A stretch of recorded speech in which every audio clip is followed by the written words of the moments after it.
Kamisheni ya Ardhi na Wizara ya Ardhi na Maendeleo ya Makazi wanakusudia kutekeleza zoezi hilo la kupita maeneo yote ambayo serikali iligawa viwanja kwa wananchi, kuangalia kama wananchi wameendeleza maeneo hayo kama sheria inavyotaka au la.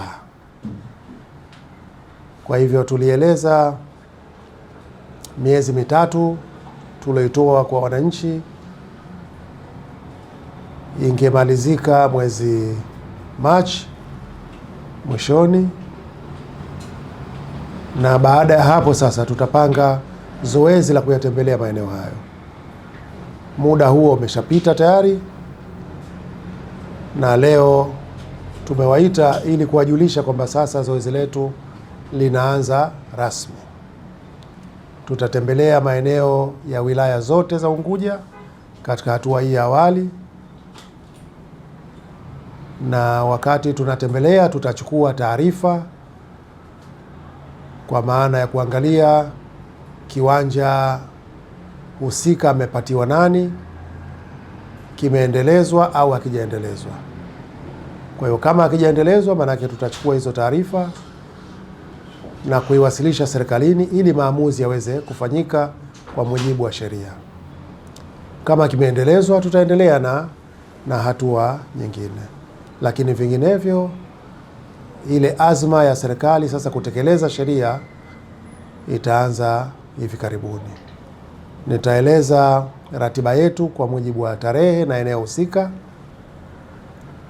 kwa wilaya zote za Unguja kama nilivyotangulia kusema, na serikali haikusudii kumwonea mtu yoyote. Sheria hii inafahamika, wananchi waliopatiwa maeneo haya walifahamishwa kwamba unapatiwa kiwanja, inatakiwa kiwanja hicho kijengwe, kisifanyiwe biashara ya kutangaziwa kuuzwa mpaka mwaka utakaopatikana mteja, lakini pia wasiwekewe watoto mpaka watakapokuwa watu wazima. Tumeona na tutakwenda na nyinyi waandishi wa habari katika tarehe hizi, mtaona baadhi ya maeneo yamegeuka kuwa ni vichaka, na tumepata taarifa kuna maeneo mengine yanafanyiwa uhalifu kwa sababu ya sura ya maeneo yenyewe namna yalivyo. Sasa azma ya serikali ilikuwa ni kuwawezesha wananchi wake waweze kujenga. Kwa ambao kwa sasa watakuwa hawako tayari kujenga baada ya miaka mingi kupewa, basi serikali itafanya utaratibu mwingine na sisi tutapokea maelekezo ya serikali. Tutapeleka taarifa rasmi serikalini kwamba baada ya ziara yetu tulichokipata ni hiki, maeneo mangapi yamejengwa, mangapi ya kujengwa, na serikali itatoa maelekezo yake na sisi tutatekeleza maelekezo ya serikali. Tutaona wakati wa kutembelea, yako maeneo yametolewa miaka mingi sana iliyopita. Sheria inataka ndani ya miaka miwili maeneo haya yaliyotolewa na serikali yaendelezwe, lakini viko viwanja, tunazo records, vimetolewa toka mwaka 2000, mwaka 2001, mwaka 2002. Kwa ni zaidi ya miaka 20 watu hawajaendeleza maeneo hayo. Kwa hivyo ukitizama, na tumetoa notice ya miezi mitatu hii na huu mwezi mmoja wa 4 wa kuwasubiria. Kwa hivyo kuna watu wana zaidi ya miaka 20 bado wameshindwa kuendeleza, na hata baada ya kutoa notice hii bado wameshindwa kuendeleza. Sasa serikali kwa sasa itatekeleza matakwa ya kisheria bila ya kumwonea mtu yoyote.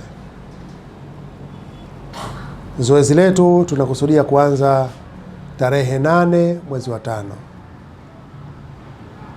Tarehe 8 mwezi wa 5 mwaka 2026 tutaanza zoezi letu,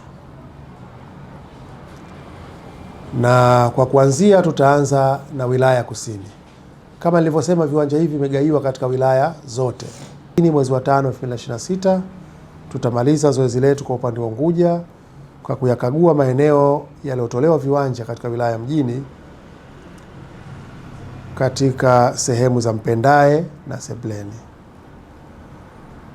Baada ya kukamilisha hatua hii,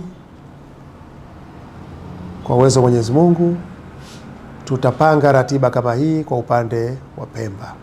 basi kuna kitabia kimejitokeza sasa hivi, huwa wanayauza yale maeneo kwa wageni kwa shughuli mbalimbali. Kwa hiyo wito wetu sisi tunaotoa kwamba wale wananchi ambao wamepatiwa haya maeneo hawaruhusiwi kuyauza kwa wageni.